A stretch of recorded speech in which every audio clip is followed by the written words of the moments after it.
Good morning, everyone. My name is Nick Hanna. I'm the United States Attorney here in Los Angeles.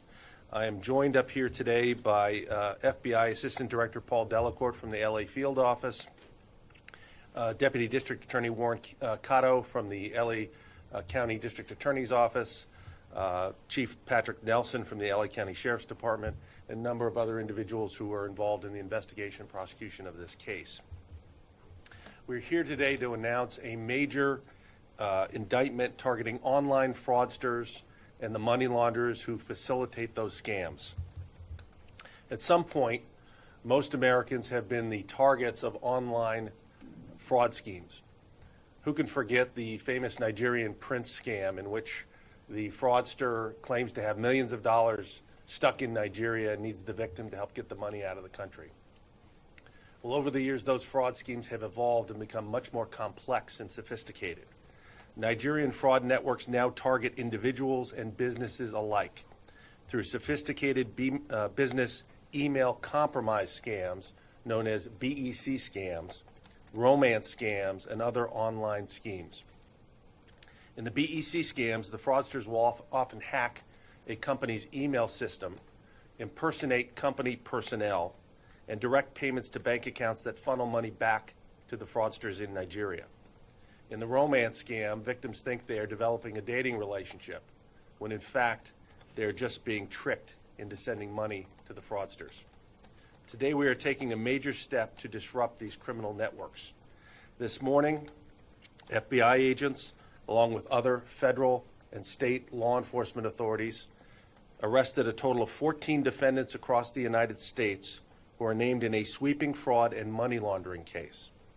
Those arrested today, including 11 in the Los Angeles area, are among 80 defendants charged in a federal grand jury indictment that alleges millions of dollars were taken from victims through a variety of BEC scams, romance scams, and other online frauds.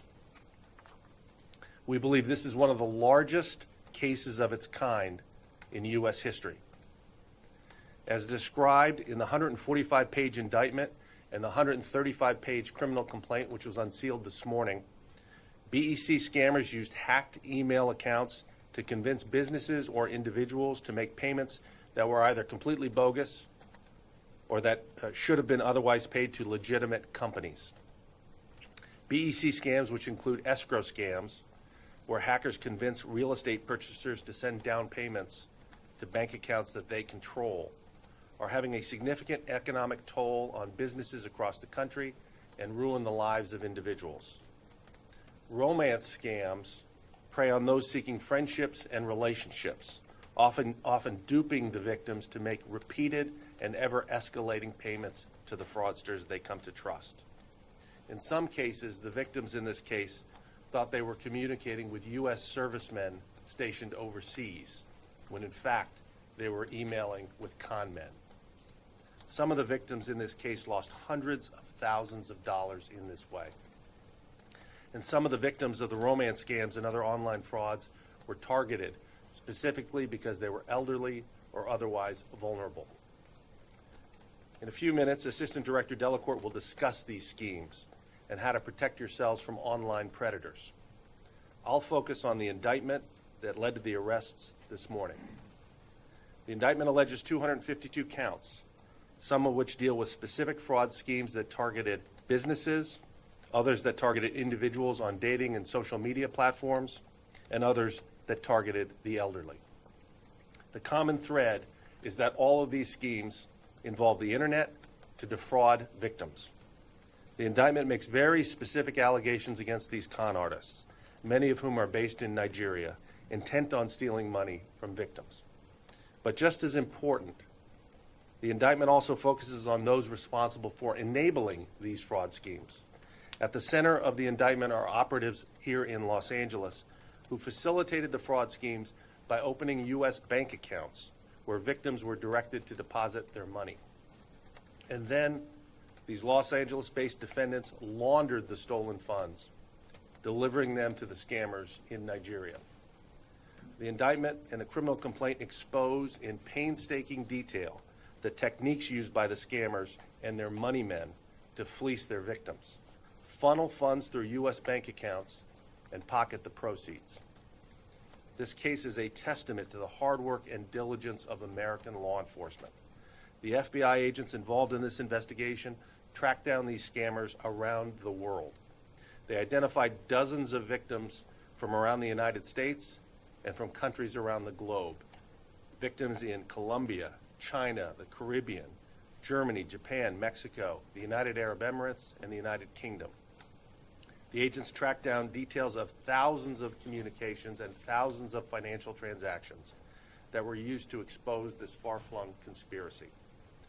The indictment outlined schemes against more than 30 victims, about half of which are businesses and law firms, mainly operating in the U.S. There are more than 10 individual victims, including 8 who are older Americans who were targeted in romance scams and other get-rich-quick schemes. These schemes were part of a larger conspiracy in which some of the conspirators directly solicited the victims, while others coordinated and participated in laundering the stolen funds. The indictment alleges that the LA-based group of money launderers received at least $6 million in stolen money, and the overall conspiracy attempted to steal another $40 million. The 2 lead defendants charged in the indictment orchestrated the money laundering scheme for numerous fraudsters. These money launderers had access to fraudulent bank accounts, some of which had been opened by so-called money mules. In some cases, they would establish a new account for a specific scheme targeting a particular company.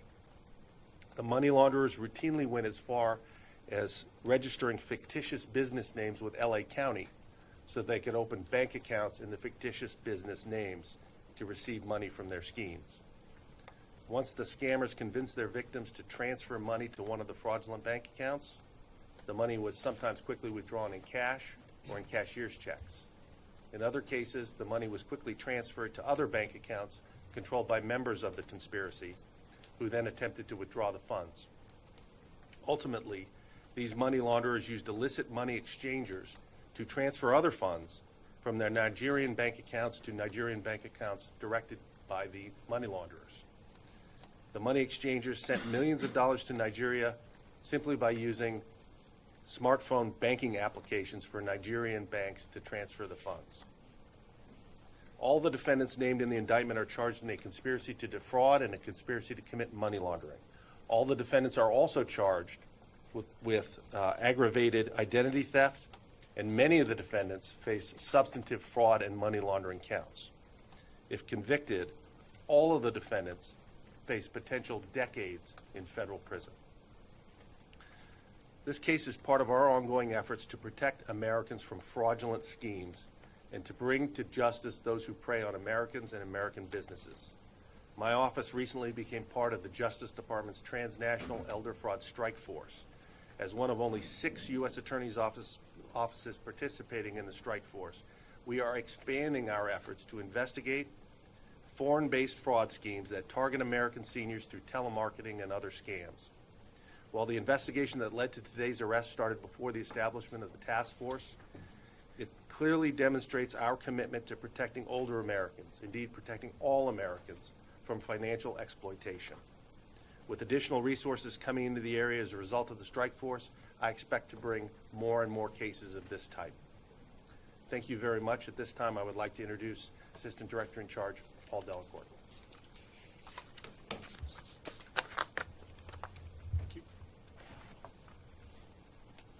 Good morning. My name is Paul Delacourt, the Assistant Director in charge of the FBI's Los Angeles Field Office.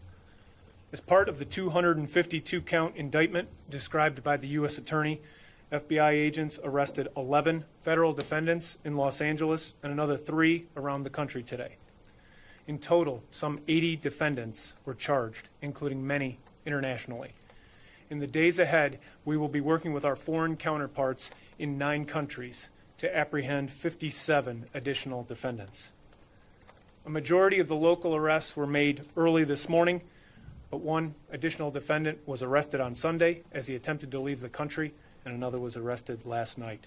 2 were previously in custody on other unrelated charges. 3 subjects have also been arrested on state charges, and Deputy District Attorney Warren Cato will describe those shortly. We're looking for 2 fugitives here in Los Angeles and another 4 nationally, and we'll have that information available for you at the end of the press conference. Now, this investigation began in 2016 with a single bank account used to receive funds stolen through a business email compromise scheme. The case evolved into a complex, sophisticated, extensive conspiracy involving various types of cyber fraud through business email compromise, known most often as BEC, through traditional romance schemes that have migrated online and included the laundering of the proceeds of those frauds. Losses in this case were approximately $10 million, and attempted thefts were approximately $40 million. This case involved 32 confirmed victims. Victims were located in the United States, as well as in Japan, the UK, Lebanon, Ukraine, China, Mexico, Germany, Indonesia, UAE, and Trinidad and Tobago. This shows the extensive reach of the cyber criminals involved in these types of schemes. And while we're here to announce the results of this investigation, I'd like to describe the impact these fraud schemes are increasingly having on Americans here and around the country.